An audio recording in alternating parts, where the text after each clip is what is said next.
김 박사님, 저 좀 MD 앤더슨에 데려가 주세요. 살려주십시오. 새벽 6시. 나의 지인을 통해 연락처를 알게 되었다는 한 암 환자에게서 전화가 걸려왔다. 밤새 진통을 견디며 아침이 밝기만을 기다렸을 심사가 애잔해 상냥한 목소리로 이런저런 상태를 체크했다. 서울의 대형 병원에서 진료한 기록이 있는 중년의 췌장암 말기 환자였다. 그는 미국 병원에만 가면 자신의 암이 무조건 치료될 거라고 굳게 믿고 있는 눈치였다. 어쩐지 시골에 사는 할머니, 할아버지들이 서울에 있는 병원에 입원하면 병이 다 낫는다고 생각하는 맹목적인 믿음과 닮아 있어 씁쓸했다. 솔직히 말해 한국 병원의 의료 장비는 미국 병원들보다 훨씬 좋다. 수술 실력 역시 한국인 의사들이 단연 뛰어나다. 최근 들어 미국 최고의 의사로 선정되는 의사들 가운데 한국인 의사들이 매우 많아진 것만 봐도 알 수 있는 사실이다. 암의 원인은 아직 상당 부분 미지수다. 암을 일으키는 요인의 수가 너무 많아서 하나의 답을 도출할 수 있는 단계가 아니다. 그래서 아무리 많은 돈을 내도 암을 100% 치료해주는 병원은 지상에 존재하지 않는다. 다만 믿음으로 기적을 만드는 사람들은 있다. 반드시 살아서 할 일이 있는 환자들은 간절함으로 기적을 만들어냈다. 여기서 내가 말하는 기적은 완치가 아니라 암의 진행이 멈춰서 더 이상 나빠지지 않는 상태를 말한다. MD 앤더슨 암센터에서 30년 넘게 지켜본 결과 한국인 암 환자의 치유 성적이 유독 저조했다. 또한 그곳으로 찾아온 환자들의 이야기를 들어보면 한국 의료계에 대한 한국 환자들의 오해가 상당한 것 같다. 단 하나의 약이나 한 가지 처방만으로 깨진 몸의 균형을 회복할 수는 없다. 하지만 아무도 믿지 않고 또 기억하지 않는 눈치다. 질병과 암에 관한 소문만 무성하지 진실을 찾고 그것을 자신의 결정의 근거로 삼으려는 움직임이 별로 없어 보인다. 의사로서 그런 모습을 지켜보는 마음은 한없이 안타깝다. 미국으로 건너간 나는 방사선 의학 및 핵의학 전문의로 인정을 받아 미국 의사들이 뽑은 미국 최고의 의사에 11차례나 뽑히는 영광을 얻기도 했다. 주위의 칭찬에 우쭐해하지 않고 초심으로 돌아가 남은 생을 연구와 후학 양성에 매진할 계획이다. 부자도 가난한 사람도 늙은이도 젊은이도 세상에 태어난 사람은 모두 공평하게 한 번씩 죽는다. 나는 많은 사람들이 죽음에 대한 지나친 두려움으로 남은 삶을 포기하는 일이 없었으면 한다. 아무리 훌륭한 사람도 두려움에 잡아먹히면 병을 다스릴 수 없게 된다. 아마도 이 책이 한국에서 내는 책으로는 마지막이 될 것 같다. 건강하게 태어나는 것은 운명이지만 건강하게 사는 것은 자신의 노력에 달렸다. 오늘은 미국 최고의 의사의 11차례나 선정된 김희신 박사님의 저서를 소개해 드리려 합니다. 김희신 박사님의 경우 워낙 유명해서 암 예방이나 암 치료에 관심이 있으신 분들은 아실 텐데요. 세계 최고의 암센터로 꼽히는 MD 앤더슨 암센터에서 30년 넘게 종신교수로 일하면서 많은 암 환자들에게 기적을 선물하신 분입니다. 암에 지는 사람과 암에 이기는 사람은 무엇이 다를까요? 어떻게 하면 건강하게 살고 암을 예방할 수 있을까요? 많은 분들께 도움이 되셨으면 좋겠습니다. 암 예방 10계명. 가족력에 암이 있는 사람은 그 암에 대해 철저히 공부하고 해당 암에 대한 정기검진을 자주 한다. 동물성 기름과 흰쌀밥 섭취를 피한다. 카레에 담긴 커큐민 성분은 항암 효과가 크다. 고기는 기름이 적은 개고기나 오리고기가 좋다. 40대 이후에는 몸에서 여러 분해 효소와 인슐린 등이 적게 나오므로 소식해야 한다. 적당한 운동을 꾸준히 한다. 심장에 무리를 주지 않는 걷기 운동이 좋다. 마음을 편하게 갖는다. 죽고 사는 문제를 넘어서야 할 때 종교가 도움이 된다. 하던 일을 쉬지 않는 것도 예방과 치료에 도움이 된다. 음악을 듣거나 마음이 평온해지는 취미 생활을 가져보는 것도 좋다. 물을 많이 마셔라. 독소가 원활하게 배출된다. 좋은 친구를 만들고 커뮤니티 활동을 하며 사람들과 어울려라. 경험이 풍부한 전문가의 의견에 귀를 기울여라. 암세포가 살 수 없는 몸을 만드는 법. 타임지가 선정한 10대 슈퍼푸드는 귀리와 블루베리, 토마토, 녹차와 연어, 마늘, 브로콜리와 견과류, 시금치, 적포도 등이다. 육식 위주의 기름진 식사를 많이 하는 미국인들에게 꼭 필요한 영양소들이 골고루 포함된 셈이다. 무엇보다 인간의 몸에 이로워 슈퍼푸드라고 불리는 이 식품들 중에 기름진 음식은 하나도 없다. 어떻게 보면 그저 소박한 식재료들이다. 최근 10년 사이에 과학자들은 식물에서 항암물질을 발견하는 쾌거를 올렸다. 과일과 채소가 각종 미생물과 해충 등으로부터 자신을 방어하기 위해 몸속에 지니고 있는 성분을 피토케미컬이라고 한다. 사람의 몸에 들어가면 항산화 작용과 세포 손상을 억제하는 작용을 한다. 한마디로 꾸준히 섭취하면 항암물질이 악성 종양에 달라붙어 암세포의 성장을 차단하고 암세포가 스스로 죽게 만든다. 또한 암이 다른 곳으로 전이될 확률도 낮춰준다. 암치료와 관련해서 각각의 슈퍼푸드가 어떤 효능을 가졌는지에 대해 간단히 알아보고 넘어가겠다. 시금치나 브로콜리 같은 녹색 채소에 들어있는 미량 영양소는 손상된 인간의 DNA를 복구한다. 평소에 녹색 채소를 자주 먹는 사람은 그렇지 않은 사람에 비해 췌장암 발병률이 38%나 낮다는 연구 결과가 나왔다.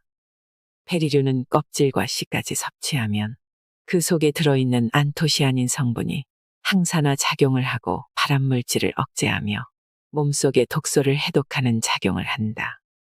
수박과 토마토는 전립선 암과 폐암을 억제시키는 데 좋다. 특히 토마토를 가열해서 식물성 기름과 함께 먹으면 리코펜 성분이 10배나 더 잘 흡수된다. 마늘이 가진 알리신 성분은 강력한 살균 효과는 물론 위암 예방에 탁월하다. 하지만 날것으로 먹기보다는 장아찌를 만들어 먹거나 익혀서 먹는 것이 위에 덜 부담스럽다. 사과 속에 들어있는 플라보노이드 성분은 유방암의 재발을 방지하고 감귤은 폐암을 예방하는 데 좋다. 이처럼 각종 채소와 과일에는 암을 예방하는 좋은 성분들이 많은데 특히 씨앗과 견과류를 함께 섭취하면 지방산이 공급되어 우리 몸이 피토케미컬을 잘 흡수하게 도와준다.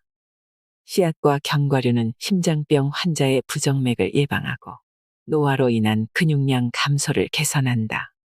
버섯이 가진 피토케미컬 성분에는 소염 효과가 있어서 자가 면역 질환과 관절염에 도움을 준다. 버섯에는 렉틴이라는 단백질 성분이 들어있는데 렉틴은 암세포가 될 위험이 있는 비정상 세포와 결합해서 몸의 방어 기제를 활성화시킨다. 오로지 세포결합만으로 독소나 정상세포에 악영향을 주지 않고 암세포의 확산을 방어하는 것이다. 그래서 버섯과 녹색 채소를 함께 자주 섭취하면 유방암의 위험이 60에서 70%나 낮아진다. 뿐만 아니라 암세포의 혈관 생성을 억제해 종양의 성장을 막아주기도 한다. 암세포가 살 수 없는 몸을 만들기 위해서는 피토케미컬 성분이 많이 들어있는 채소와 과일, 견과류, 씨앗류, 버섯류를 많이 먹고 항산화제와 비타민을 꾸준히 섭취하는 것이 좋다. 몸에 이로운 미량 영양소가 거의 없는 가공식품은 우리 몸의 면역 기능을 떨어뜨려 암 발생률을 높인다. 혈관의 문제는 우리 몸 구석구석에 치명적인 손상을 가져온다. 예전에는 어떻게 기름이 몸속에서 염증을 일으키는지를 학자들도 잘 몰랐다. 염증은 그저 균이 들어가서 생기는 것이라고만 알았기 때문이다. 아무리 좋은 음식도 지나치게 많이 먹으면 탈이 난다. 여러 번 주의를 주어도 식탐이 많은 사람들은 음식을 잘 조절하지 못한다. 선생님, 입맛이 당기는 걸 어떻게 합니까? 저는 고기를 안 먹으면 못 살아요. 힘을 낼 수가 없어요. 붉은 고기를 먹는 횟수를 줄여야 한다고 말하면 이런 식으로 엄살을 피우는 환자들이 있다. 고기도 자주 먹다 보면 습관이 되는데 그 습관에 길들여진 사람은 약간만 줄이라고 해도 인생의 모든 즐거움을 빼앗기기라도 한 것처럼 낙심한다. 실제로 고기를 먹다 보면 술을 마시게 되고, 그러면 술 마시는 재미에 또 고깃집을 찾는다. 이렇게 일주일에 한두 번은 꼬박꼬박 술과 고기를 먹게 되고, 그렇게 한 달, 두 달이 가면 1년도 쉽게 지나간다. 결과적으로 1년 내내 술과 고기를 엄청 열심히 먹은 셈이다. 좋아하는 음식을 아예 끊으라는 게 아니다. 조금씩 줄여나가면서 자신의 몸에 맞는 건강한 음식으로 대체하라는 것이다. 그런데 이런 것조차 못하겠다고 때를 부리면 나중에 소 잃고 외양간 고치는 격이 된다. 췌장에 기름이 끼면 당뇨 증상이 생기고 염증이 발생한 부위가 췌장암이 된다. 전 세계적으로 가장 나쁜 암이라고 알려진 췌장암은 주로 부자들이 걸리는 병이다. 기름진 식사, 육식 위주의 식사를 자주 하는 사람들에게 주로 발생한다. 그래서 그런지 췌장암은 가난한 사람들은 잘 안 걸린다. 예방 차원에서 한 가지 덧붙이고 싶은 것은 영양분을 골고루 섭취하지 못하는 암 환자와 생활 형편이 어려운 사람들은 반드시 종합 비타민을 챙겨 먹어야 한다는 것이다. 끼니를 제대로 챙겨 먹지 못하는 일반인은 하루에 한 정이면 충분하지만 병을 앓는 환자라면 오전 오후에 한 정씩 먹어도 좋다. 다만 평소에 식사를 거르지 않고 현재 몸이 건강한 사람은 비타민을 먹을 필요가 없다. 시중에서 판매되고 있는 비타민 제제의 용량은 우리 몸이 필요로 하는 비타민의 양보다 적게는 100배에서 많게는 1000배까지 많다. 끼니를 꼬박꼬박 잘 챙겨 먹는 건강한 사람이라면 비타민을 과다하게 섭취해서 좋을 게 없다는 것을 상식으로 알고 있어야겠다. 여자들의 경우 폐경기가 되면 뼈가 약해진다. 재생세포의 기능이 떨어져서 그렇다. 뼈세포가 재생되려면 칼슘과 비타민 D가 필요하다. 칼슘은 우유나 멸치를 통해서 얻을 수 있는데 비타민 D는 햇볕을 쬐어야 흡수가 된다. 비타민 R약만 먹으면 거기에 들어있는 모든 성분이 저절로 몸에 흡수되고 쓰인다고 여겨서는 안 된다. 적절한 운동을 병행해야만 몸이 비타민을 제대로 흡수하고 사용할 수 있다. 식사를 하고 난 뒤에는 동네 근처를 산책하거나 매일 꾸준히 걷기 운동을 하는 것이 좋다. 좋은 성분을 먹었다면 이것을 잘 흡수하고 사용해야 먹은 보람도 있으니 말이다. 특히 암 환자의 경우 약을 먹고 집안에만 가만히 있으면 아무 소용이 없다. 몸을 안 움직이면 뼈가 약해져서 잘 걷지도 못하고 그러면 더더욱 기운이 없어져서 몸을 못 움직이게 된다. 악순환이 반복되는 것이다. 힘들어도 천천히 걷는 연습을 하고 가능하면 공원에라도 나가서 볕을 쬐고 신선한 공기를 마시는 것이 중요하다. 인종의 구분 없이 사람의 체온은 모두 36.5도로 똑같다. 이보다 떨어지거나 올라가면 몸에 병이 생긴다. 그런데 왜 그러한지는 학문적인 연구만으로는 설명이 되지 않는 일이다. 이토록 신비로운 인체의 비밀을 알면 자신의 몸을 소중하게 여기지 않을 수 없다. 소중한 몸을 어떻게 관리하고 보살필 것인지는 모든 현대인들의 숙제다. 나는 아무래도 디지털보다는 아날로그 방식이 우리 몸을 더 건강하게 해준다고 생각한다. 그래서 가능하면 디지털 기기에 의존하지 않으려고 노력한다. 예를 들어 요즘 사람들은 대부분이 전화번호를 외우지 않는다. 스마트폰에 다 저장되어 있기 때문이다. 그러다 보니 뇌의 기억 기능이 자꾸만 떨어진다. 몸을 필요 이상으로 아끼고 쉬게 하면 오히려 노화가 빨라진다. 지혜롭게 휴식하는 게 중요한데 바쁜 틈틈이 책을 읽고 사색을 하면서 잠깐씩이라도 낮잠을 자는 것이 좋다. 한 가지 잔소리를 덧붙이자면 요즘 사람들은 스마트폰에 빠져 책을 별로 읽지 않는 것 같다. 한국에 와서 보니 아이 어른 할 것 없이 죄다 스마트폰 삼매경이다. 젊을 때는 몰라도 나중에 분명히 후회할 것이다. 스마트폰에 빠져 지내는 습관은 각종 질병을 부른다. 그 중에서 가장 위험한 것이 바로 치매다. 하루에 몇 줄 몇 페이지라도 책을 읽고 사색하는 습관을 기르는 것이 치매를 예방하는 데도 효과적이다. 아무리 현대의학이 발달했다 해도 특정한 질병을 뿌리째 다 없애기는 어렵다. 모든 병이 그렇다. 그러니 첫째도 예방이고 둘째도 예방이다. 특히 수술과 약물 치료, 방사선 치료를 적절히 조절하며 암을 치료하는 일은 결코 만만한 일이 아니다. 수술로 암세포 조직을 제거하면 림프절이나 다른 조직으로 전이되기가 쉬워진다. 그래서 주변 조직까지 잘라내게 되고, 그렇게 되면 수술 후에 일상생활이 많이 불편해진다. 또한 항암 치료에 사용되는 약의 종류는 50가지나 되고, 이마저도 제조사가 모두 다르다. 그러니 의사가 환자에게 적합한 약 두세 가지를 고르는 일은 정말이지 쉽지 않다. 그리고 방사선 치료 역시 정확하게 암세포에만 방사선을 쪼일 수 없기 때문에 비교적 넓은 부위의 조직이 괴사된다. 상황이 이렇다 보니 암을 없애는 일도 중요하지만 치료의 부작용을 줄이고 환자의 면역력을 높이는 일이 무엇보다 중요하다. 건강하게 태어나는 것은 운명이지만 건강하게 사는 것은 자신의 노력에 달렸다는 격언이 있다. 잘못된 세포 변형을 억제시키려면 면역력을 강화하는 습관을 생활화해야 한다. 면역력을 키우는 가장 기본적인 방법을 제안해보면 세 가지 정도가 있다. 첫째, 체온 유지에 신경 쓴다. 여름철에 택시를 타보면 운전기사분들 대부분이 와이셔츠를 두 겹으로 입고 손에 장갑까지 끼고 있다. 아스팔트 열기를 견디다 못해 택시를 탄 손님을 배려하기 위해 거의 하루 종일 에어컨을 틀어 놓아야 하기 때문이다. 그러니 이들에게 체온을 보호하는 일은 매우 중요하다. 사람의 정상 체온이 36.5도라는 것은 상식이다. 그런데 체온이 1도만 떨어져도 면역력이 30%나 떨어진다는 통계가 있다.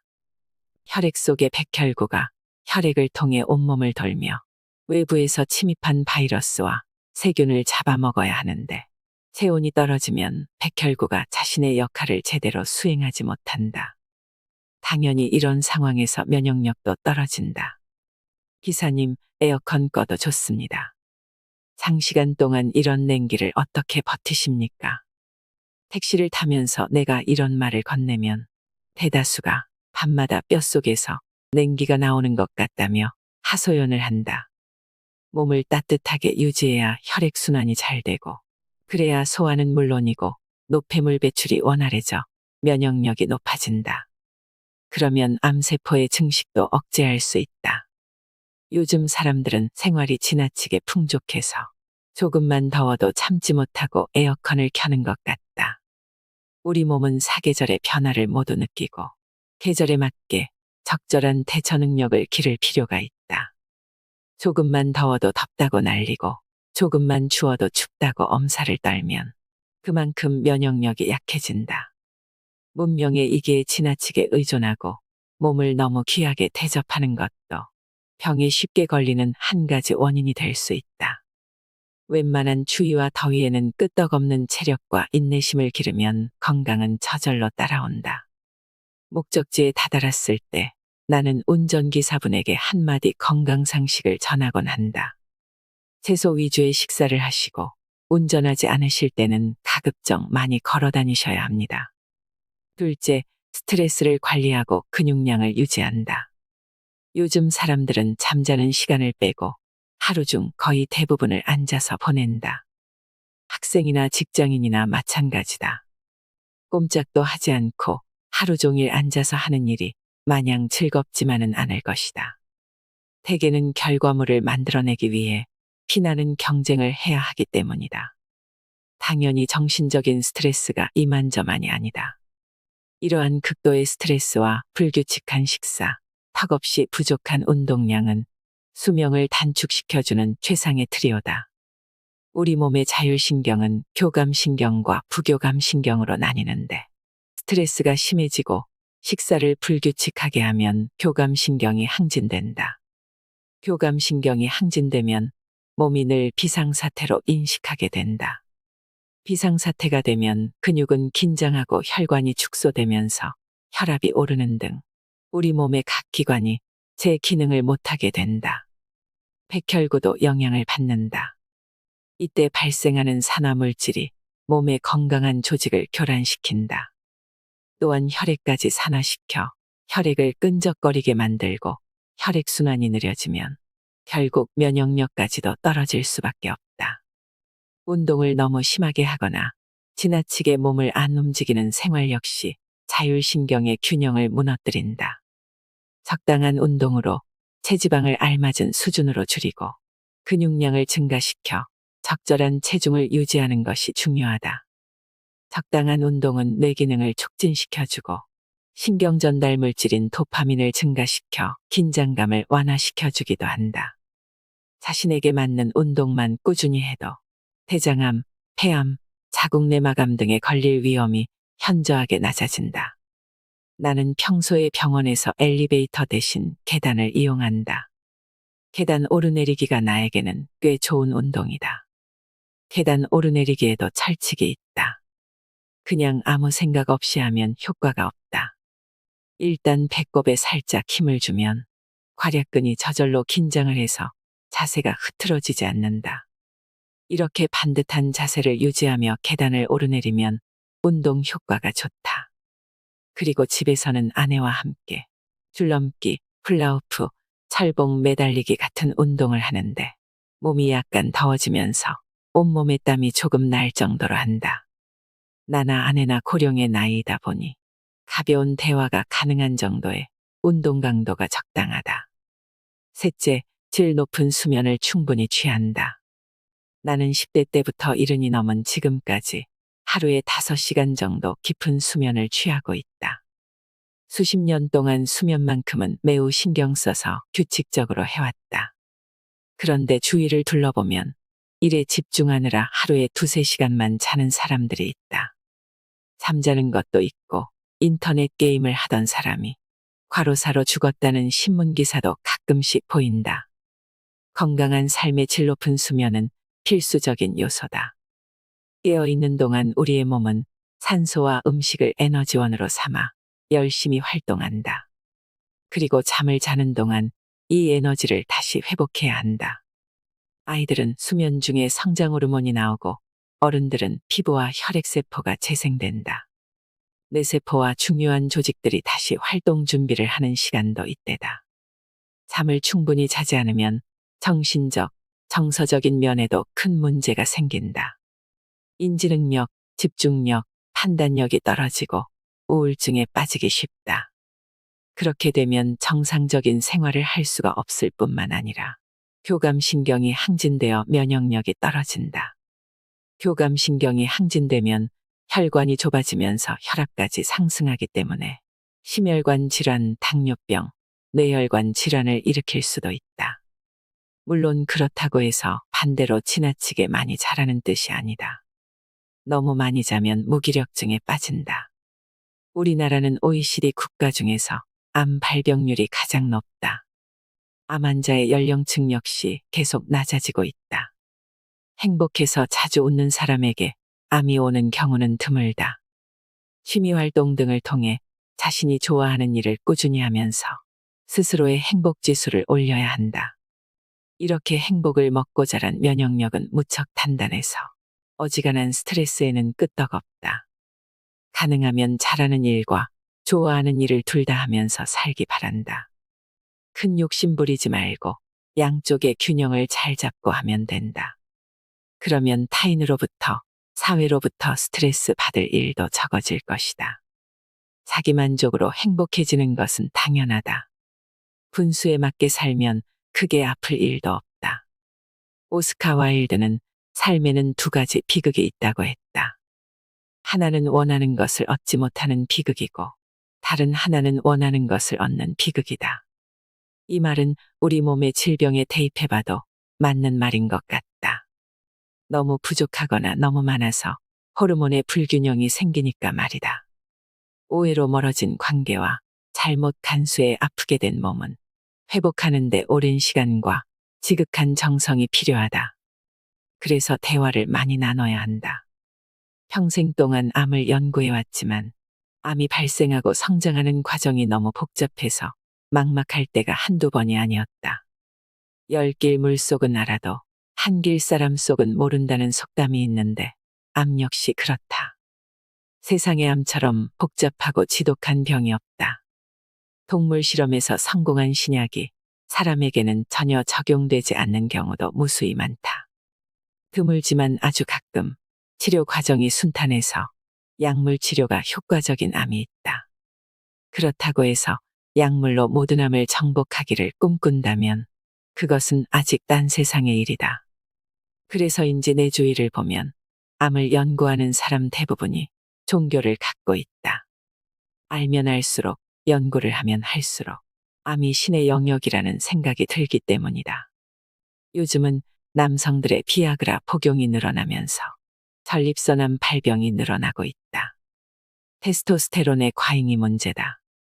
또한 결혼 정년기에 여성들이 결혼을 기피하고 사회에 진출하면서 피임약과 호르몬제의 복용이 늘었다. 늦은 나이에 결혼을 해도 임신과 출산을 하지 않으니 에스트로겐이 몸에 축적되어 유방암, 난소암, 자궁암이 증가하고 있다. 우리는 호르몬을 제대로 다루지 못해서 질병을 가까이 두고 산다. 사실 우리 몸에는 우리가 모르는 좋은 물질과 나쁜 물질이 많이 나온다. 예를 들어 스트레스를 많이 받으면 스트레스 유전자가 세포를 교란시킨다. 세포의 종양화를 유도하는 유전자인 암유전자는 말 그대로 암을 일으키는 나쁜 유전자다. 반대로 암을 억제하는 유전인자 역시 우리 몸에 함께 있다. 이처럼 우리 몸은 스스로 균형을 맞추기 위해 자가발전기를 돌리며 조율에 힘쓴다. 분수에 맞게 살라는 옛말은 과학적인 근거가 있는 말이다. 무엇이든 지나치면 문제가 생긴다. 소박하고 담백한 생활을 하면 나쁜 유전자의 기능도 떨어진다.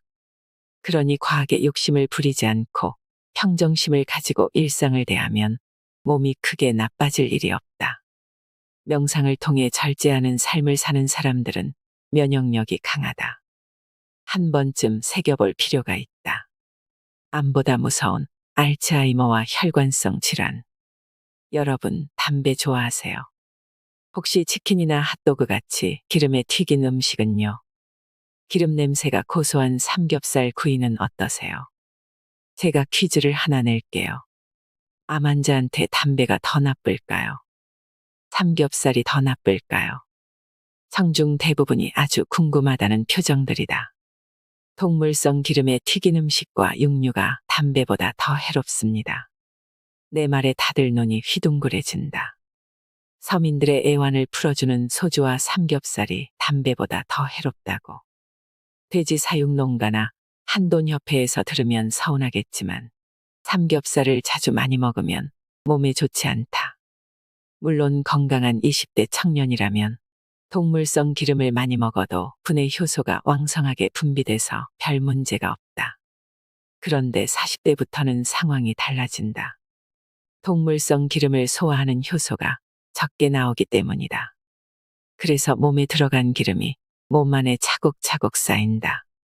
그런데 이상한 점이 하나 있다. 서양인들은 동물성 기름을 먹으면 피부 아래에 피하지방으로 쌓이는데 반면 동양인은 내장지방이 되어 몸속에 차곡차곡 쌓인다. 그러니 겉으로 보기에 나는 평균 체격이니까 얼마든지 먹어도 된다는 생각은 매우 위험한 착각이다. 내장 비만이 훨씬 더 무섭기 때문이다. 나이가 들면 들수록 혈관의 탄력성이 떨어지고 혈관에 콜레스테롤이 쌓인다. 혈관벽에 기름이 낀다는 뜻이다. 혈관 안에 들러붙어 있던 기름 덩어리는 어느 순간 뚝 떨어진다. 그리고 몸 안을 돌아다니다가 가느다란 모세혈관에 가서 다시 달라붙는다. 일부러 찾아간다기보다는 어쩌다 보니 좁은 혈관에 끼어서 통과하지 못하는 것이다. 기름 덩어리는 곧 염증의 원인인데 이것이 뇌혈관에 가서 들러붙으면 중풍이나 알츠하이머병이 온다. 그리고 간에 가서 붙으면 지방간이나 간암이 된다. 췌장에 붙으면 당뇨병이 생긴다. 그러니 이것이 얼마나 무서운 것인가. 고기도 적당히 섭취하면 몸에 좋은 보약이 된다. 문제는 언제나 지나치게 많이 먹는다는 데 있다. 우리나라 직장인들은 회식이나 접대를 참 자주 한다. 그런 자리에는 꼭 술과 고기가 빠지지 않는다. 술자리가 잦다 보니 고기 섭취량도 는다. 그뿐인가? 가족 외식이라고 하면 모두 고깃집으로 몰려간다. 고기를 먹어야 뭔가 음식을 잘 먹은 것 같다는 생각들을 여전히 하는 것 같다. 돼지고기, 쇠고기만 집중적으로 먹는 것은 몸에 해롭다. 나는 고기를 먹으려거든 오리고기를 먹으라고 권한다. 암 환자에게도 오리고기를 조금씩 꼭꼭 씹어 먹으라고 권한다. 암 환자는 잘 먹고 힘을 내야 치료를 견디고 병을 이길 수 있기 때문이다. 남녀 불문하고 40대가 되면 나이살이 붙는다고 호소하는 사람들이 많다. 결혼을 했든 안 했든 아이를 낳았든 안 낳았든 상관없이 말이다. 나이가 들면 몸에서 지방을 분해하는 효소가 적게 나오기 때문이다. 어디 그뿐인가? 인슐린도 적게 나온다. 그래서 나이 들수록 소식을 해야 한다. 몸은 40대인데 20대 때 먹던 습관대로 먹으면 곤란하다. 나도 한창 때는 일에 파묻혀 식사 시간을 놓치면 한꺼번에 2끼를 몰아서 먹을 때도 있었다.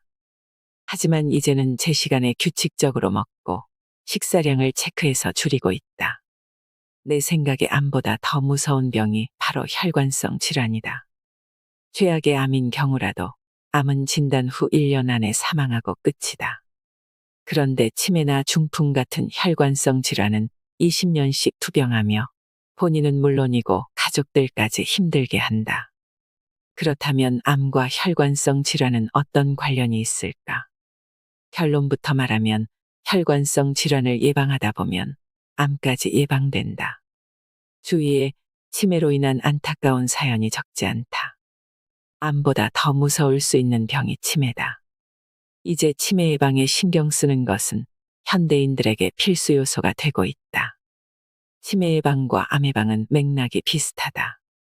치매를 잘 예방하면 암도 예방할 수 있으니 노인성 치매에 좋다는 식품을 잘 챙겨 먹고 운동을 게을리하지 말아야 할 것이다. 무엇보다 규칙적인 생활이 건강에 가장 좋다는 진리를 믿고 따르는 것이 중요하다.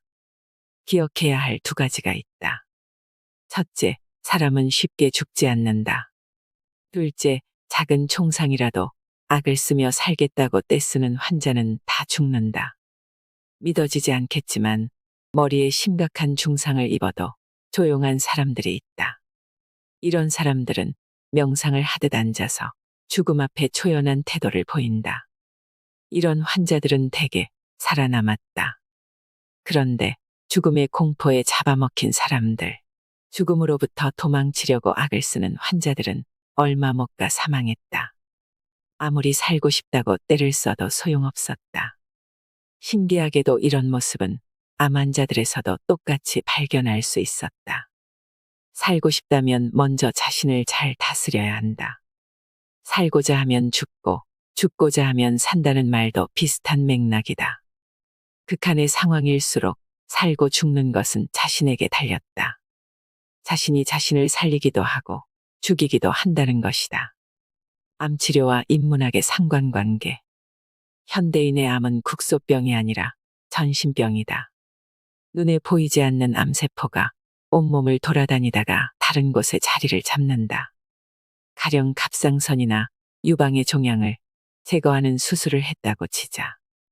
암의 입장에서는 자신이 살던 집이 없어졌기 때문에 폐나 뼈 등 이웃 동네로 이사를 간다.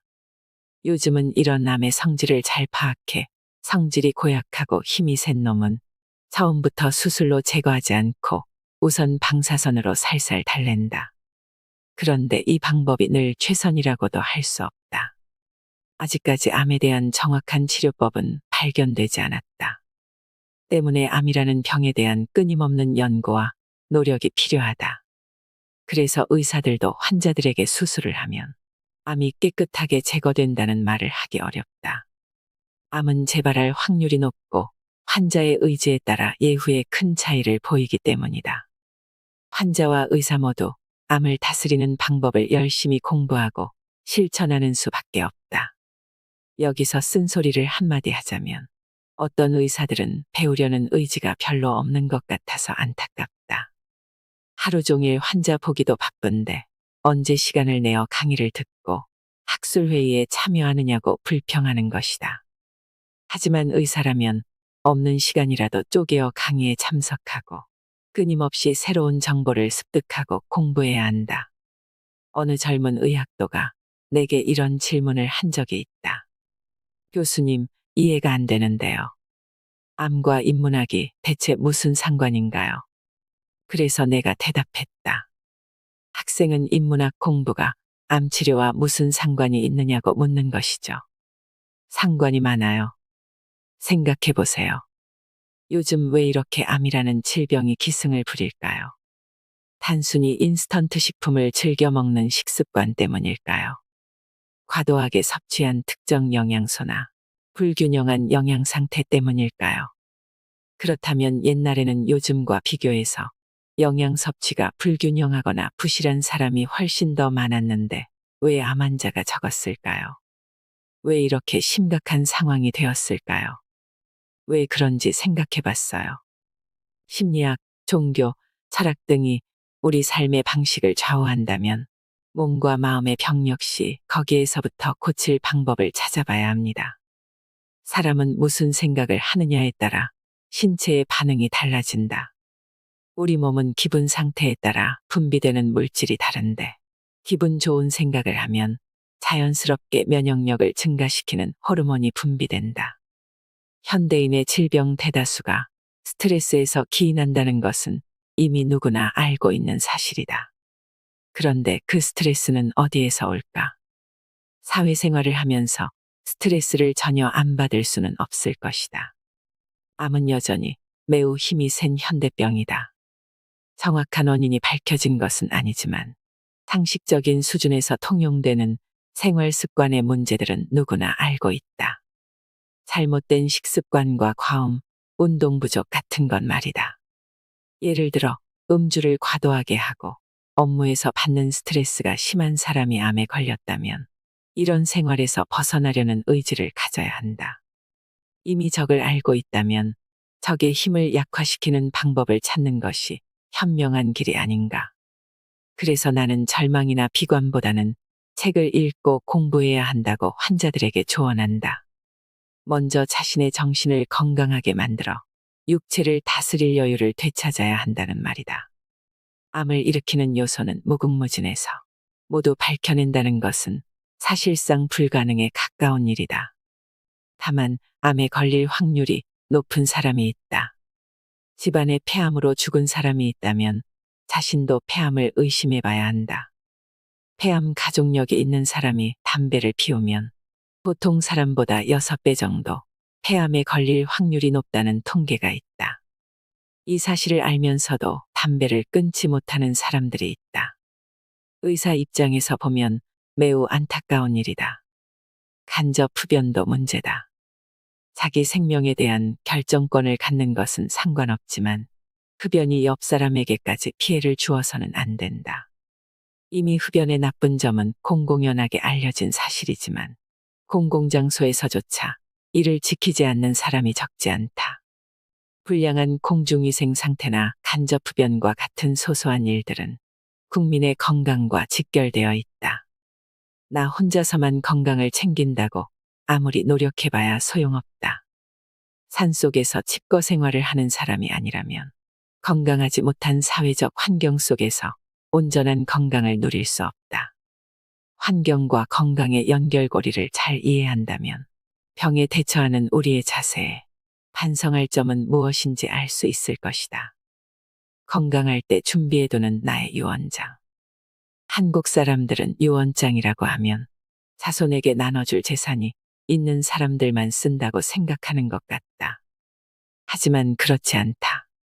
부모가 유언장을 작성하는 것을 보면서 자란 아이들은 어려서부터 삶과 죽음이 별개가 아니라는 것, 그리고 죽음은 누구나 준비해야 할 보편적인 현상이라는 것을 배우고 인식한다. 유언장을 작성하는 이유는 후손들에게 나의 가치를 남기기 위해서다. 그리고 다가올 죽음을 잘 맞이하고 싶어서다. 그런 의미에서 나는 암 환자는 물론이고 모든 사람들에게 유언장 쓰기를 권한다. 만약 나에게 불치병이 왔을 때 치료에 매달리지 말고 편안하게 죽을 수 있도록 조치해다오. 이 말 속에는 모든 치료를 중단하고 편안하게 죽을 권리를 보장받고 싶은 마음이 담겨 있다. 불치병을 판단하는 기준은 의사에게 있다.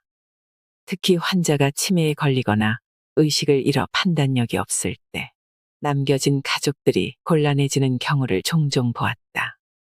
자식과 배우자에게 주는 부담은 물론이고 사회적인 부담도 덜어주어야 한다는 게 내 생각이다. 내 또래의 사람들이 입을 모으듯 젊어서의 재미가 지나가면 삶은 고역이다. 그렇게 즐거울 일이 없다. 가끔 무엇이 가치 있고 행복한 삶일까 하고 고민에 빠진다. 답은 그렇게 어렵지 않다. 결국 나와 주변 사람이 즐거워하고 기뻐하며 지난 생을 인정받는 삶이다. 나는 가족들 앞에서 웃으며 죽어야겠다는 생각을 종종 한다. 태어날 때 인간은 모두 울음을 터뜨려 세상에 왔음을 알렸다. 그러니 마지막은 잘 살다가 간다고 웃으며 마감하고 싶다. 웃으며 생을 마감하기 위해서는 우선 스스로 건강해야 한다. 마음의 준비 없이 약물 치료로 정신이 흐릿한 가운데 가족과 헤어지는 환자들을 보면 참 안타깝습니다. 여러분도 한 번쯤 그런 경험이 있지 않으신가요? 힘든 치료 과정 속에서 잘 먹지 못하면 환각 증상이 생기기도 하는데 그 환각 증상 때문에 사랑하는 가족들에게 고함을 지르는 환자들이 많다고 합니다. 이것은 환자에게도 가족에게도 너무 가슴 아픈 일입니다. 누구나 그렇게 죽어가는 사람들을 보면 나는 저렇게 죽으면 안 되겠구나 하고 생각하게 될 것입니다. 우리가 건강할 때 유서를 준비해야 하는 이유는 죽음의 순서가 없기 때문입니다. 질병뿐 아니라 갑작스러운 교통사고로 식물인간이 될 수도 있습니다. 우리는 우리에게 다가올 죽음에 대해 직면해야 합니다. 요즘은 워낙 교통사고 사망자 수가 많습니다. 의식이 없는 상태에서 연명치료를 계속하게 되면 자신도 고통스럽고 남겨진 사람들에게는 큰 짐이 됩니다. 그래서 김희신 박사님은 뇌사에 빠졌을 때 지체하지 말고 보내달라는 유언을 남겼다고 합니다. 요즘은 우리나라 사람들도 사전의료의향서라는 것을 씁니다. 회복이 불가능한 상태에 놓일 경우에 본인이 받을 치료의 범위를 미리 정해놓는 문서입니다. 무의미한 연명치료를 거부할 것을 서약하는 일종의 선언이지요. 한국의 경우에는 자식들이 남들의 시선 때문에 의식 없는 부모의 상태를 연장하는 경우가 많습니다. 병원에 가보면 이미 죽은 목숨을 의식도 없는 상태에서 연명하고 있는 환자와 보호자들이 가득합니다. 참으로 안타까운 광경입니다. 사고를 당해서 질병에 걸려서 노쇠에서 죽음을 앞둔 사람들은 고생만 하고 살았는데 이제 좀 살만하니까 죽게 되어 억울하다는 사람도 많고 평생 동안 뼈 빠지게 돈을 모았는데 그 돈을 한 푼도 못 쓰고 죽어서 아깝다는 사람도 있습니다. 이런 사람들이 젊어서부터 미리 유서를 써보고 어떻게 살아야 할지 고민해 보았다면 좀 달라지지 않았을까요? 억울해할 일이 분명히 많이 줄어들었을 것이라고 생각합니다. 스스로 단식을 해서 깨끗한 죽음을 맞았다는 사람들의 이야기는 우리에게 좋은 귀감이 됩니다. 개개인의 삶이 바뀌면 사회가 바뀔 것입니다. 죽음을 준비하는 성숙한 태도가 삶의 질을 높이고 개개인의 삶의 질이 높아지면 사회 전체가 서로 신뢰할 수 있는 건강한 분위기로 변화될 수 있을 것입니다. 여러분, 오늘도 함께 해주셔서 감사드립니다. 이상으로 인생의 품격이었습니다. 하루하루 당신의 품격이 더 빛나길 바랍니다.